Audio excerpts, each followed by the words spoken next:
Bienvenue sur Destination Crypto, le podcast qui vous emmène sur les sentiers tortueux de la crypto-monnaie. Je m'appelle Thibaut Coussin, je suis auteur et coach crypto. Ma mission, c'est de vous aider à comprendre l'univers de Bitcoin afin que vous profitiez de ce marché en pleine croissance. Si ce sujet vous intéresse, je vous invite à vous abonner et à reprendre un peu de café pour attaquer cet épisode. Vous êtes prêts? Allez, c'est parti!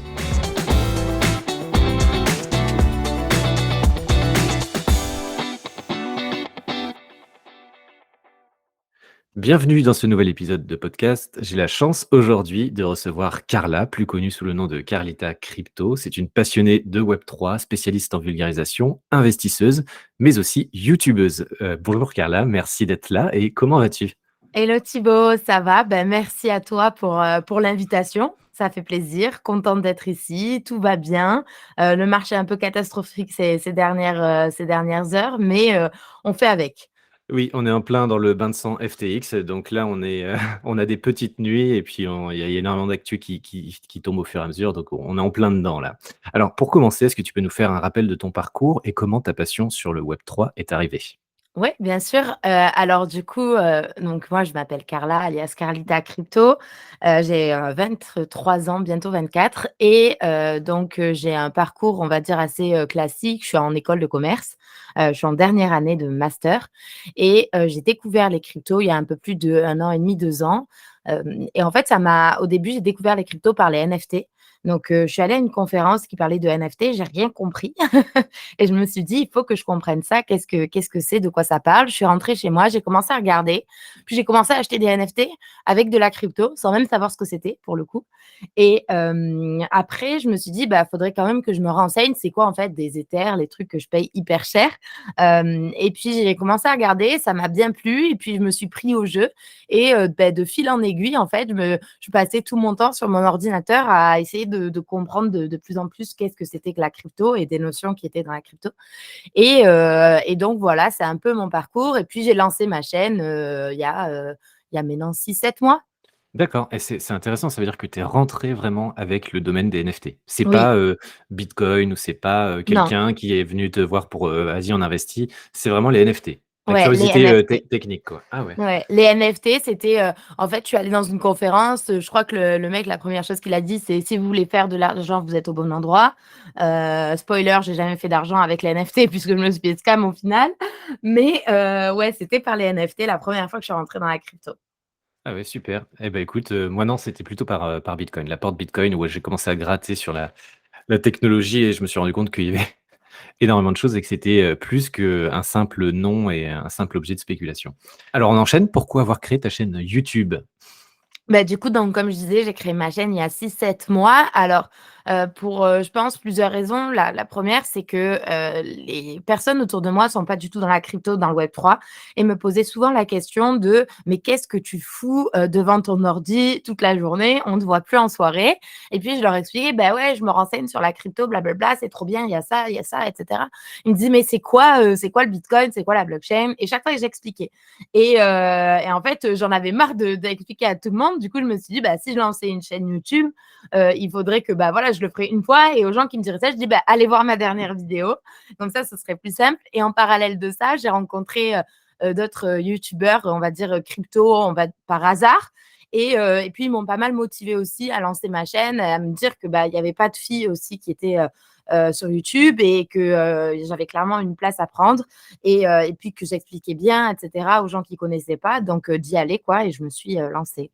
Ouais, très intéressant. Bah, de toute façon, à partir du moment où on est passionné, on transmet le message assez facilement aux gens et moi, j'ai vécu un peu la même chose que toi. C'est-à-dire que j'ai commencé à peu près en 2017 à investir, mais après à vraiment à faire de la vulgarisation et expliquer aux gens plutôt en 2019 quand je maîtrisais un peu mieux le sujet, en autodidacte, hein, moi, pour le coup et c'est compliqué d'expliquer aux gens parce qu'ils veulent comprendre en 5 minutes comment ça fonctionne. On ne sait pas en fonction du public, on doit pas avoir le même discours, c'est très compliqué et effectivement, moi, du coup, toi, tu as fait une chaîne YouTube. Moi, j'avais à l'époque fait un livre pour dire: «Bah, écoutez, ça y est maintenant, le livre il est sorti, vous avez 250 pages, vous allez le voir, j'en ai si vous voulez, je vous le prête» et comme ça vous renseignez un peu par vous-même et après on cause, quoi. C'est quand même beaucoup plus simple que d'à chaque fois de reprendre, prendre les rames, se remonter les manches et Expliquez Ouais ça.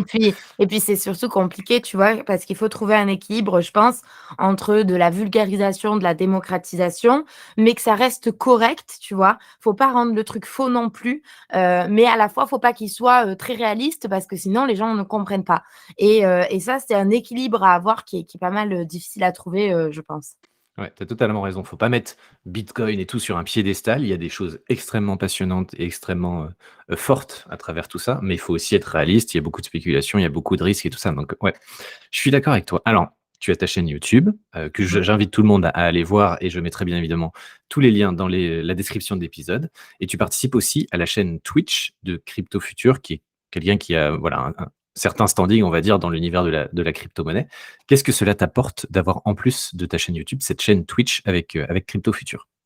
Bah, alors pour l'anecdote, Crypto Future, ça a été c'est un copain en fait à mon frère de base, un pote qu'il a rencontré à Malte comme ça en soirée, et puis moi j'ai rencontré un très bon ami à Crypto Future qui est Alan Trading et c'est comme ça que je suis rentrée en lien avec lui et puis il m'a proposé, il y a quelques mois de rejoindre son équipe. C'est-à-dire qu'il a une équipe qui fait des lives sur sa chaîne, et puis chaque jour, bah, on a un créneau et donc il m'a proposé ça et puis en fait, c'était vraiment du, gagnant-gagnant, on va dire, puisque moi, ça me permettait d'avoir de la visibilité, et puis lui, ça lui permettait d'avoir des gens qui streament sur sa chaîne et donc qui créent, du contenu en continu et franchement, c'est super cool.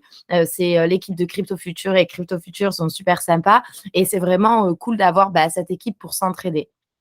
Ouais, tu n'es plus toute seule derrière ton écran, tu as vraiment une équipe, c'est vrai que c'est cool et c on a ce manque là des fois au fur et à mesure de faire des épisodes tout seul. Moi-même les interviews c'est vrai que c'est cool parce que du coup je rencontre plein de gens et on a eu la Ouais, chance de se voir, en physique quand je suis passé à Paris la semaine dernière, donc ça c'était vraiment très cool, ouais. de te rencontrer, c'était très chouette. Alors, est-ce que tu as d'autres projets à moyen, long terme, personnellement? Donc tu es toujours en fin d'études, mais après tes projets à moyen, long terme, qu'est-ce que c'est? Ouais. Alors, je suis en fin d'études, je bosse aussi dans une boîte, en alternance, du coup qui s'appelle Pirates Labs, qui est un Web3 studio incubateur.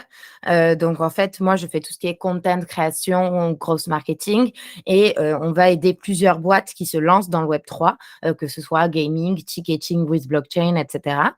Et mes projets donc à moyen, long terme, il y en a plusieurs. Après aujourd'hui, c'est compliqué parce que donc je fais beaucoup de choses puisqu'il y a l'école, l'alternance, Carlita Crypto, la chaîne et tous les réseaux qui vont avec. Mais j'ai un projet, on va dire à court, moyen terme, qui est peut-être de monter, un podcast, en tout cas faire de la création de contenu avec 2 autres personnes qui sont très bien implantées, dans Web3 autour un peu des sujets de vision du Web3. Et puis après, long terme, j'ai, plein de projets, mais il va falloir choisir à un moment donné. Donc pour l'instant, j'en dis pas plus puisque, il y a rien qui est fixé. Donc je me pose aussi beaucoup de questions sur, bah, que faire l'année prochaine? Il y a, 10 000 réponses différentes, contrairement à d'autres. Moi, en fait, c'est pas que j'ai pas de choix, c'est que j'en ai trop. Donc va falloir choisir, mais pour l'instant, je m'avance sur rien. Bah, c'est beau d'avoir trop de choix, ça veut dire que tu es obligé de choisir sur que des trucs qui te plaisent, donc c'est cool. Oui, Tu as déjà plein de projets en cours que tu dois mener à bien et tu as, donc le podcast qui potentiellement se lance prochainement. Bah, écoute, oui, je suivrai ça avec attention. Ayant moi-même un podcast, je serais curieux de voir du coup, bah, tout le contenu et la valeur que vous allez apporter, à travers vos épisodes. bien sûr. Heu, est-ce que tu as des cryptos qui t'intriguent particulièrement? Donc là, on n'est pas du tout dans le conseil en investissement, on n'est pas du tout Mmh. sur la spéculation, la finance, tout ça. Est-ce que technologiquement, sur les fondamentaux, il y a vraiment des choses qui te plaisent? Quelle crypto ou quelle thématique comme les NFT? Tu es rentré avec les NFT. Est-ce que tu es toujours à fond sur les NFT ou est-ce que tu t'es intéressé aussi à la finance décentralisée ou à d'autres choses? Voilà, est-ce que tu peux nous en Alors, dire un peu plus là-dessus? est-ce qu'il y a des cryptos qui m'intriguent particulièrement? Je vais rester sur du classique, BTC, ETH et un peu aussi la guerre entre les 2 et les BTC Maxi, les ETH Maxi. C'est ma question du moment. Quand je rencontre quelqu'un, je lui demande: «Est-ce que tu es BTC Maxi?» «Non», «Oui», «Pourquoi?» Pour essayer de comprendre, bah, tout ce qui tourne autour de ces projets-là et pourquoi est-ce qu'il y a des gens qui croient qu'en, un seul de ces projets, alors que moi, bah, j'aime beaucoup les 2. Et puis sur la thématique particulière, les NFT, j'avoue que je m'en suis un peu désintéressée, peut-être avec le bear, mais aussi peut-être avec le fait que je commence à découvrir de plus en plus de choses dans la technologie des cryptos. Et ce qui me plaît de plus en plus, c'est de vulgariser des concepts qui sont de base, on va dire, compliqués. Donc les NFT, j'ai un peu mis ça de côté pour le moment. Et après, tout ce qui est finance décentralisée, ça, c'est quelque chose qui m'intéresse beaucoup.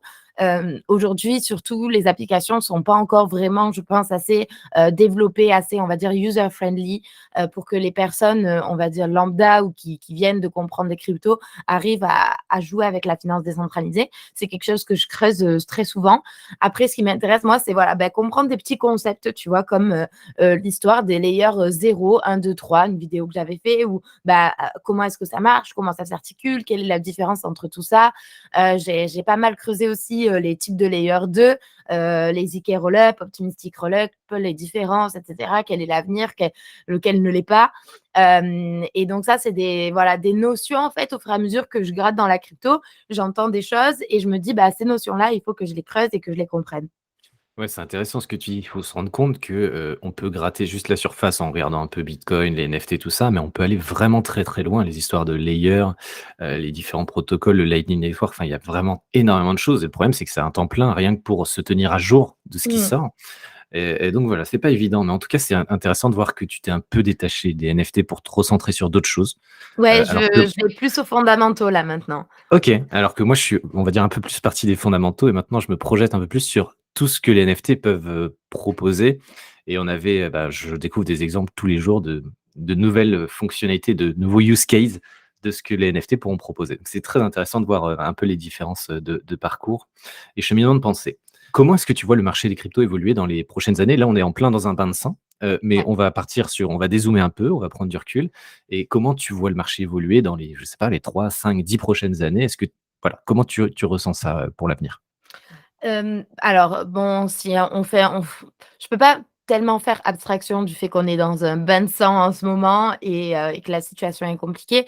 On va dire que dans les prochaines années, 2, 3, 4, 5 ans, je pense qu'on va rester, en bear market, pour le coup. Je pense que là, on a un petit moment à passer, sans nouvelle ATH sur Bitcoin. Je dirais 4 ans, 5 ans peut-être et une fois qu'on aura fait un nouvel ATH, je pense qu'au fil des années, donc comme tu disais 10, peut-être 10, 15 ans, ça va se calmer parce que, on va trouver en fait un juste prix pour moi et on va avoir de moins en moins de volatilité. En tout cas, je parle sur Bitcoin, ou sur des gros alts comme Ether. Mais on va avoir, voilà, on va trouver en fait notre prix, je pense et puis il y aura moins de volatilité et au plus il y aura, d'adoption, au plus le marché sera, de moins en moins volatile. Je ne parle pas bien évidemment de tout ce qui est, shitcoin. Effectivement, ouais, je te rejoins sur le fait que forcément les années ont quand même il y a des bonnes choses qui vont arriver dans les prochaines années. Ça va prendre du temps. Effectivement, on est plutôt sur un bear market qui va encore durer un petit bout de temps. Moi, c'était très intéressant. Je discutais avec, Daniel Villamontero là, il y a pas si longtemps, tu connais sans doute, Ouais. directeur chez Alira, pédagogique et il a vraiment des visions assez intéressantes. Il illustre beaucoup d'images et il dit que de toute façon, à un moment donné, les crypto-monnaies, en fait, il y aura d'une plus de volatilité et on sortira de ce prisme volatilité parce que tout est volatile et les monnaies entre elles sont volatiles, et les matières premières sont volatiles et enfin toute cette spéculation, on l'a partout en fait et les gens s'accrochent toujours à ça que Bitcoin c'est ultra volatile, mais c'est volatile en tout est relatif en fait Mmh. et il disait que ça va être cassé ça et il disait que, il faut voir vraiment un investissement dans l'avenir et lui, c'est intéressant sa façon d'investir, c'est il n'investit pas pour de la spéculation, pour gagner réellement de l'argent, il investit pour pouvoir utiliser derrière la technologie de façon plus intensive que les autres qui arriveront après lui, en fait. Donc OK. c'est assez intéressant, il voit ça comme, une blockchain, c'est un grand livre avec u de l'encre et une plume et lui, il achète de l'encre en ce moment pour pouvoir écrire plus longtemps à terme quand la blockchain, quand les solutions Web3 émergeront. Et j'ai trouvé ça assez intéressant et c'est pour ça d'ailleurs que j'en parle parce que j'ai échangé avec lui il y a quelques jours et ça m'a assez frappé cette image de la plume, de l'encre et du livre. Et je trouve que c'est un bel exemple pour montrer aux gens que, finalement, on a investi aussi pour pouvoir écrire dans le futur, c'est-à-dire utiliser réellement la technologie. On en profite, on investit pour les usages futurs, en fait, et pas Bien que sûr. forcément pour la spéculation. Et puis voilà, Bah, tout ça moi, pour dire que Ouais, moi, je pense qu'aujourd'hui, je pense que c'est la plupart des gens rentrent dans les cryptomonnaies par spéculation et pour l'envie de faire un fois 10, un fois 100. Je pense que la plupart des gens qui restent et qui passent vraiment, on va dire full time dans les cryptos ou une bonne partie de leur temps dans les cryptos et à essayer de comprendre et cetera, je pense que ces gens-là, à un moment donné, ils sont plus là du tout pour la spéculation. Moi, honnêtement, je suis là parce que vraiment, c'est un domaine qui me plaît, parce que j'adore découvrir ça et ce côté toute spéculation, j'investis même plus, on va dire, pour soutenir l'écosystème. Des fois, je me suis déjà retrouvée à acheter des NFT et cetera, de projets. Tout simplement, c'était parce que, bah, je connaissais la team et que je voulais soutenir, en fait, le projet du NFT et la l'évolution qu'il apporte. Ouais, je suis d'accord avec toi. Bah, moi aussi, ça fait maintenant quelques années, je me décolle vraiment, c'est plus vraiment le prix qui m'intéresse. Bien sûr, on garde toujours un œil dessus, c'est toujours intéressant, mais on se rend compte que, bah, finalement, c'est ouais, la passion prend un peu le dessus et on est On est l curieux, on quoi. on est là pour la tech. Donc ceux qui font typiquement des épisodes de podcast ou des vidéos YouTube sur la crypto en ce moment, c'est qu'ils sont un peu passionnés et qu'ils ont, du temps à passer sur la tech et sur cet univers, donc c'est très agréable d'échanger avec eux. Alors, quelles sont tes autres passions dans la vie? Bon, tu as un emploi du temps ultra chargé, tu as plein de choses à faire, mais est-ce que tu as d'autres passions que tu arrives à insérer dans cet emploi du temps? Alors non. Pour être honnête, j'en ai pas, j'ai pas trop le temps puisque, voilà, mon emploi du temps est méga chargé, puisque mais ma passion, en fait, c'est le Web3, c'est la crypto et du coup, j'ai décidé d'être full time dedans. Donc si je suis pas, à l'école, je suis en train de travailler, pour, l'entreprise, pour laquelle je bosse dans le Web3. Si je suis pas, chez mon entreprise, je suis en train de, monter des vidéos sur, Carlita Crypto, la chaîne YouTube ou en train de faire des threads sur Twitter ou en train de regarder les réseaux ou d'apprendre des choses, des nouvelles choses puisque j'ai encore beaucoup à apprendre à la crypto. Donc j'ai pas d'autres passions que je fais au quotidien.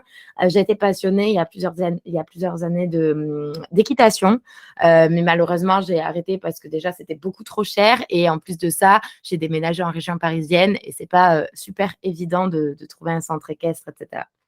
Oui, j'imagine. En tout cas, c'est cool parce que du coup, tu as ta passion et tu l'alimentes au quotidien et c'est ça qui est cool. Et en plus, je pense que malheureusement pour toi, entre guillemets, le Web3 n'est pas prêt de s'arrêter. Donc, tu vas être encore entraîné dans cette spirale, un peu comme moi, encore quelques années. Super, merci en tout cas pour tout ce partage. Dernière question. Toi qui as Ouais. l'habitude de YouTube et de Twitch, quel serait le conseil que tu donnerais à quelqu'un qui voudrait lancer une chaîne sur YouTube ou une chaîne sur Twitch? Je donnerais comme conseil de ne pas attendre et de se lancer, de pas réfléchir et de se jeter, quoi. Parce que si on le fait pas, en fait, on le fera jamais. Même si le contenu que vous faites, ça vous plaît pas, même si c'est galère pour tourner la vidéo, bah, faites-le, postez-la, c'est pas grave, vous ferez mieux la prochaine et c'est comme ça qu'on s'améliore et c'est comme ça qu'on avance. Eh ben, c'est très bien, ça termine très bien cette interview. T'as pas d'autre chose à mettre en avant, ou une dernière chose à dire à quelqu'un? Bah, non, merci de m'avoir, déjà, invitée, merci à tous de m'écouter et j'espère que, bah, vous allez être aussi passionnés que moi par le Web3, la crypto. Si vous comprenez pas tout, ne lâchez pas, continuez à creuser et ça vaudra le coup. Eh ben, merci à toi, Carla. Merci pour ta bonne humeur. N'hésitez pas à aller regarder les liens pour suivre, Carla sur les différents réseaux sociaux et moi, je te souhaite, bah, le meilleur pour la suite. Bonne continuation et puis peut-être qu'on aura l'occasion de faire un autre épisode dans quelques mois, dans quelques années. Ce sera avec plaisir. Tu es le bienvenu, sur le podcast. Merci, Carla et puis à très bientôt. Salut. Merci Thibaut, à bientôt.